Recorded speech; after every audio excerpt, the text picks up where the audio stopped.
Okay, at mag-unwrapping naman tayo at mag-setup ng aking vanity and bag organizer. Thank you nga pala sa pinagbilahan namin ito.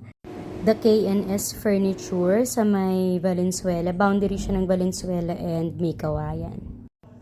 Bali guys, mas makakamura kayo kung mag-walk-in kayo katulad ng ginawa namin.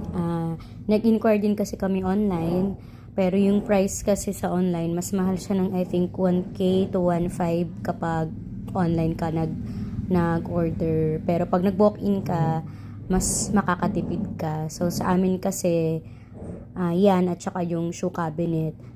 Nakatipid kami, I think, nasa 4K yung natipid namin dahil nag-walk-in nga kami. So, wala na kaming ahenteng dinaanan. Ganun.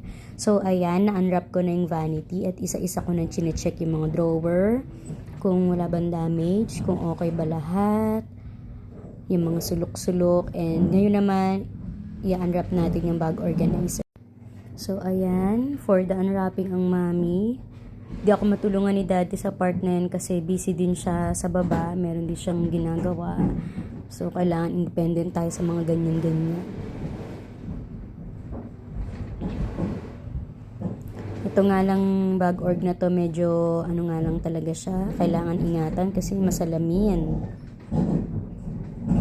So, probably hindi ko papalapitin si David yun kasi baka batuhin niya tas mabasag. So, yan, chinecheck ko na lahat kung okay ba.